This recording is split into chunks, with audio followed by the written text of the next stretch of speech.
चांदनी सी पाठशाला में हर रात सुनिए कुछ नया, कुछ सच्चा, कुछ दिल को छू लेने वाला।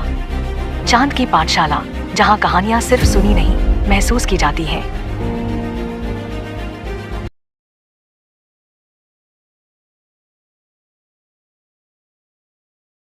झुमका आमा बहुत छोटी थी जब वो इस घर में ब्याह कर आई थी।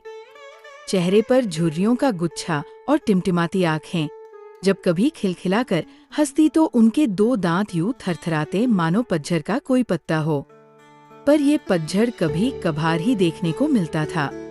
वो तो बस जैसे पत्थर का एक टुकड़ा थी, जो उम्र के आखिरी हिस्से में भी खुद को तराशे जाने का इंतजार कर रही थी। ऐसा नहीं है कि उसकी झोली खाली थी। भगवान की दया से झुमका आमा का भरा पूरा परिवार था। आमा के 4 बेटे थे और उनके नाती पोते तो इतने थे कि पेड़ों पर बैठे घुघतों के जोड़ों को भी डरा पाने की हिम्मत रखते थे। आमा बेचारी ने अपना कलेजा जला जला कर बच्चों को पाला था। दिन भर पत्थर फोड़ती और जो भी दिहाड़ी बनती वो बच्चों के कपड़े लत्तों में ही झोंक देती। बुबू को तो चिलम पीने से ही फुर्सत ना थी। उनकी तरफ से चूल्हा जले या घर जले, शाम को चाय कटकी और बस चिलम। वो ऐसे ही थे और ऐसे ही चले गए, किसी से चूतक न की। तब से झुमका आमा ही घर को अपने मजबूत कांधों पर लिए फिर रही थी। गांव में उस साल बारिश ना हुई, भयंकर सूखा पड़ा। आदमी जानवर सब एक ही पत्तल को चाटने लगे थे।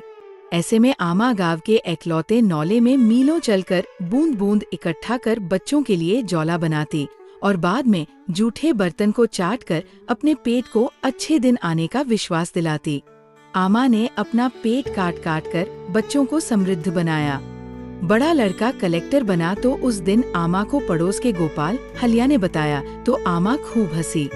आमा को कलेक्टर का मतलब तो पता नहीं था, पर उसे ये पता था कि कुछ तो बन ही गया है।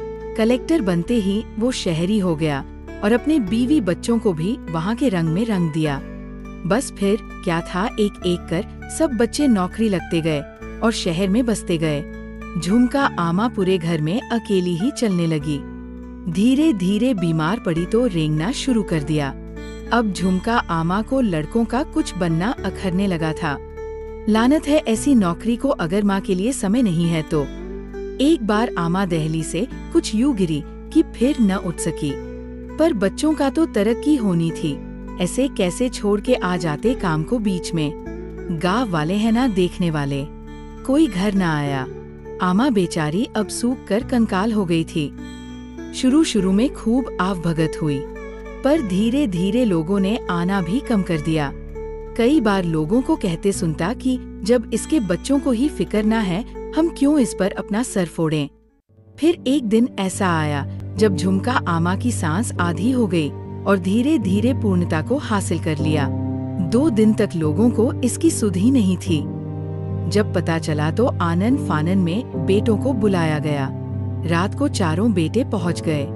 गांव वाले टेढ़ी नजरों से बेटों को घूर रहे थे और फुसफुसा रहे थे, चलो हमारे सर से बोझ उतरा, अब जो कर खाते हैं ये लोग। मैंने भी सबको सांत्वना दी और घर सोने के लिए चला गया। अगले दिन अंतिम संस्कार होना था और बेटे दबे दबे खुश हुए जा रहे थे कि चलो अब खर्चा पानी देना बंद हो जाएगा। बीमार माँ का बोझ कब तक झेलते, लोग अब हमें टेढ़ी नजर से देखना बंद कर देंगे। अच्छे दिन आने के इंतजार में ही झुमका आमा बस चली गई। उनके बेटों को शायद इसका रंज मात्र भी एहसास न हो, पर मुझे था। मैं लपटों में धुआं होती झुमका आमा पर नजरें गड़ाए मन ही मन बुदबुदा रहा था, झुमका आमा जहाँ भी रहो अब आराम से रहना। तुम्हारे अच्छे दिन अब बस यही हैं कि तुम्हारे बेटे बहुत खुश हैं। यही तो चाहती थी ना तुम, आग की लपटें देह उठीन। धुआं आसमान में अजीबो गरीब आकृतियां बना रहा था, मानो झुमका आमा मेरी बातों को दिल की गहराई में उतार कर झूम रही हों।